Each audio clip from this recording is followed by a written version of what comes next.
Well, welcome back to Going Off Grid My Way. Today, has been very stressful. Um, I went and looked at a piece of land.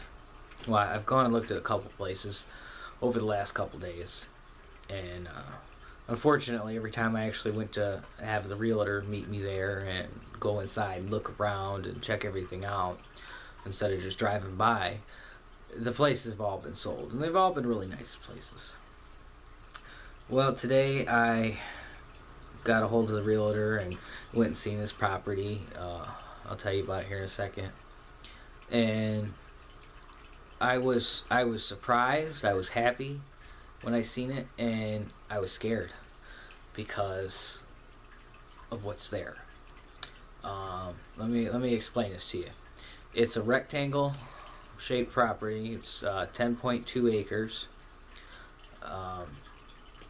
It comes with two homes on it.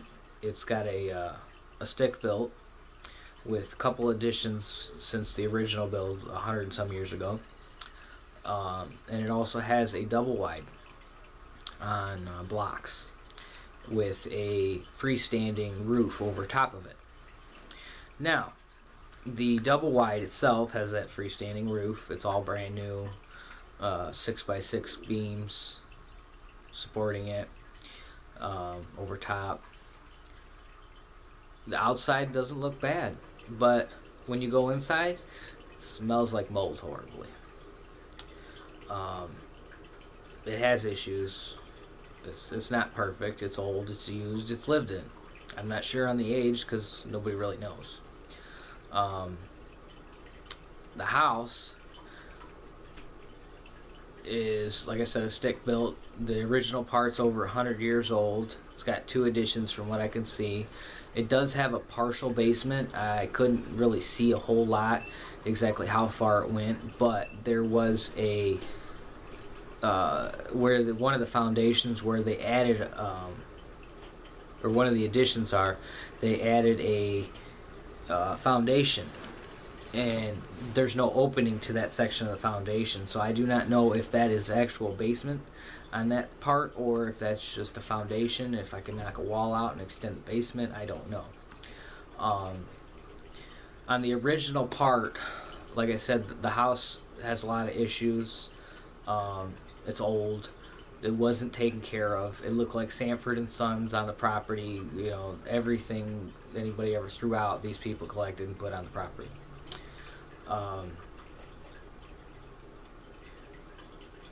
The original part of the house, I went down into the basement where I could see, and of course there was a few holes in the foundation where plumbing or gas lines or something had once came in. The basement did have two windows, partially covered. One of them was broke out, so the dirt and debris and everything else had gone into the basement, and the basement floor was mostly mud. About 1.5 feet thick in the one corner where the window was, and it's just kind of spread from there. But the original floor beams on the original part of the house were actually logs. That's how old this house is. They were rotted out. There was some soft spots in the floor. It literally looked like a wave going through the floor. It's fixable. Everything that I could tell was fixable. Both houses have a well, as far as I am aware. They both have their own septic systems, as far as I'm aware, because they're probably 200-300 feet apart, but they're all on the same piece of property. And then that Amish barn, two-story Amish barn, with hot water, heat, and electricity, is in between, which needs a good paint job, but otherwise it's in great shape. Has a nice cement floor. It's not cracked or tore up or anything like that. There's a couple little overhang built out on the property. There's a couple of sheds getting ready to fall down. The barn also has a lean-to on one side, which is in great shape also. And the property has the creek going through it, or well, not even a creek, it's a stream. It's pretty big. It's probably from one edge of the water to the other edge at least 10 to 15 feet, probably closer to 20. I couldn't jump across it. I mean, I could walk across it. It's probably about 2 foot deep in the middle, but I wasn't going to try it because it's cold out. So, the barn was the first thing that I saw, and closer look at the pictures before I actually went there, I saw a stream.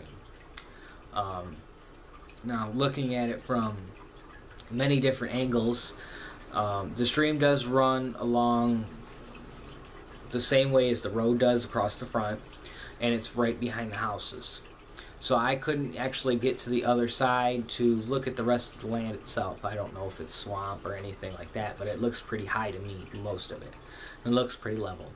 Most of the land in the area is pretty level, and the stream was dug down in there pretty deep.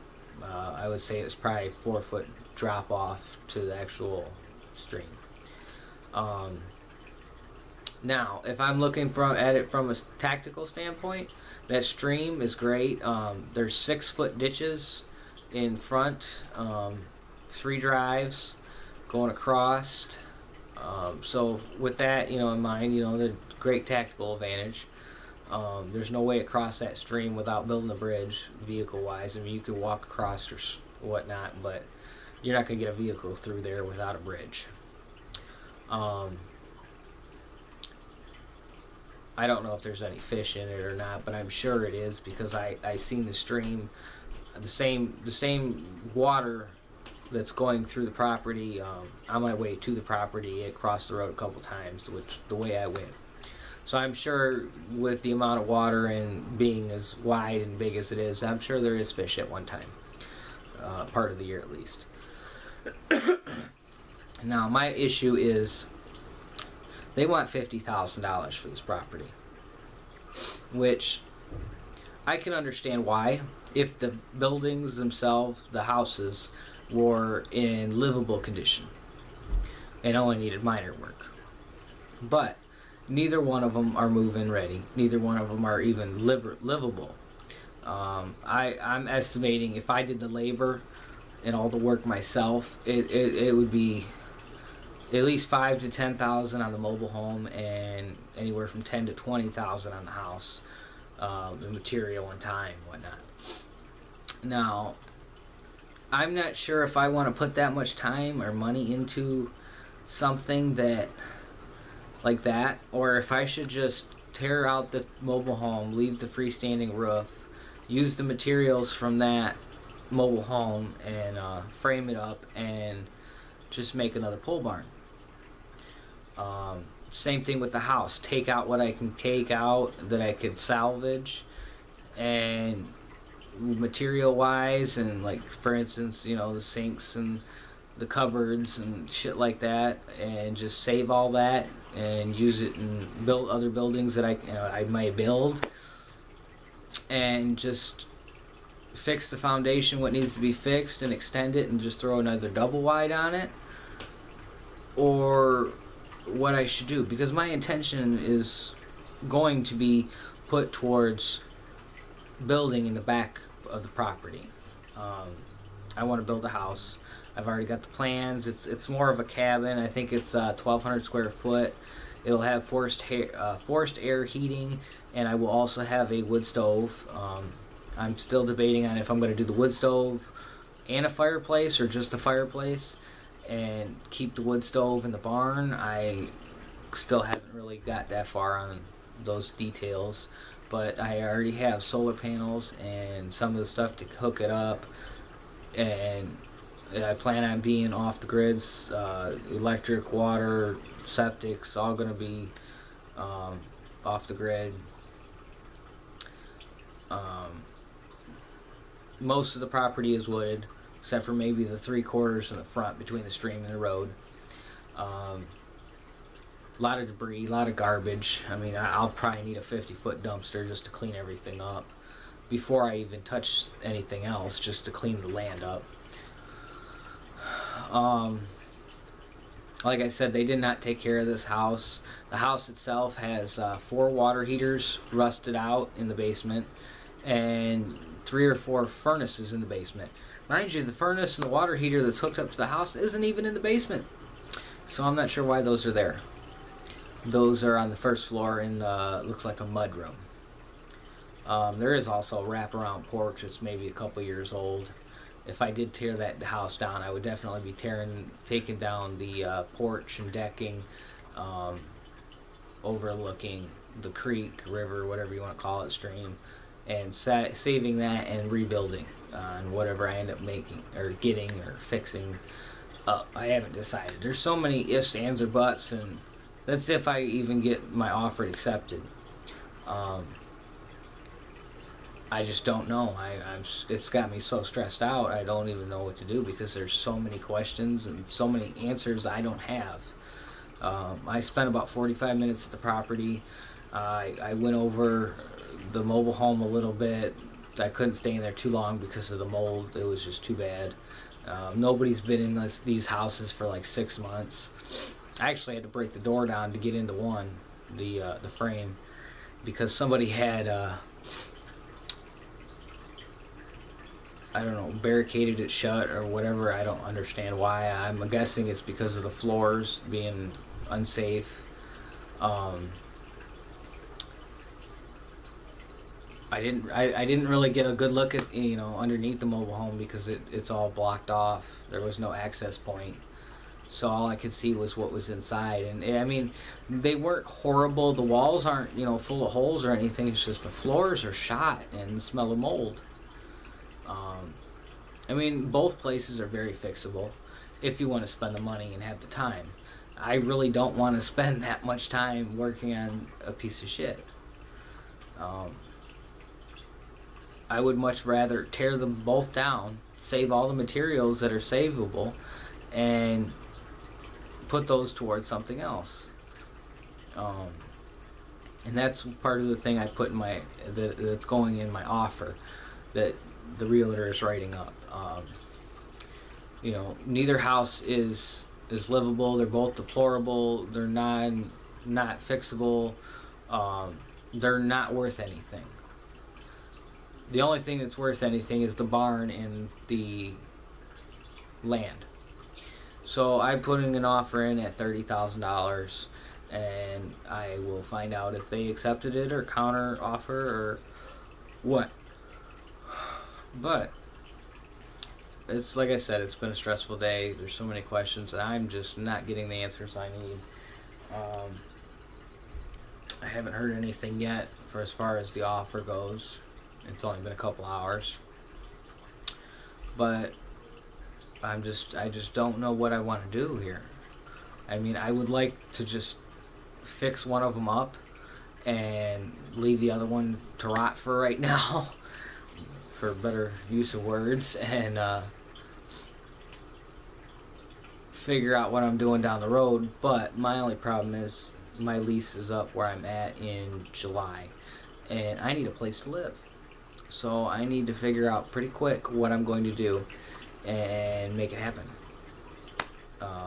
Now, like I said, this is all based on them taking my offer and me closing on it. But just the thought of it has me freaked out. And I'm just not sure how to deal with this right now. My last piece of land that I bought was just over 6 acres, and it was only 12 grand, and it was just woods. And I went in and turned it into a small farm and was self-sufficient on it and built everything myself.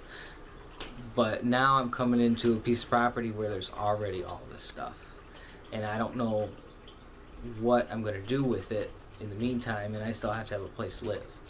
At least before, I had a pretty nice camper I was staying in while I was working on the place, and I had generators and my solar, blah blah blah, to stay out there.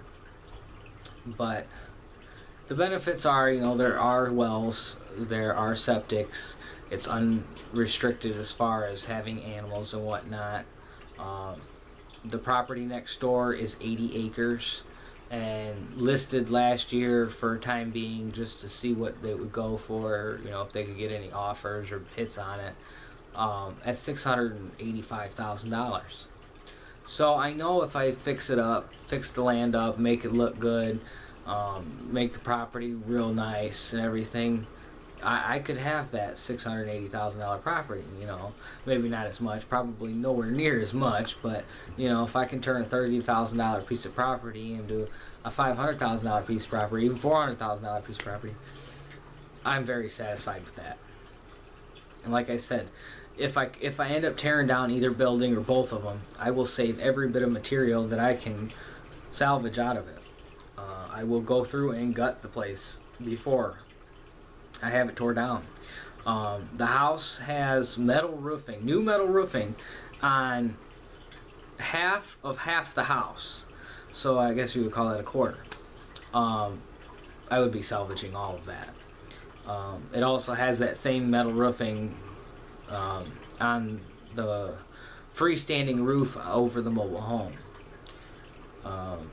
But that one is complete. But I would be salvaging all off the house and all the trim and as much as the windows as I can save and the good 2x6s and stuff like that that is salvageable.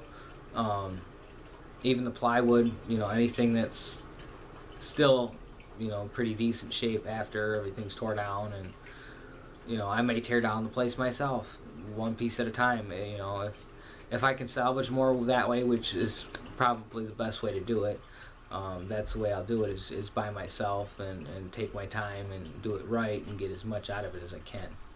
I mean, I figure there's probably $15,000 worth of lumber in that place. You know, if I can salvage half the lumber out of it, you know, I'm doing pretty good. You know, that's a lot of lumber. You know, all the 2x4s, 2x6s, I could probably reuse a lot of that in building my own house. All the cabinets and cupboards and stuff, I can put all those in the barn, or if I build another barn out of the freestanding roof and that the mobile home's under, I could use them in there. Same thing with the water heater and the furnace. I could put both of those used pieces of equipment into the other barn, or save them for backups for this barn, you know, the other barn, the original barn on the property.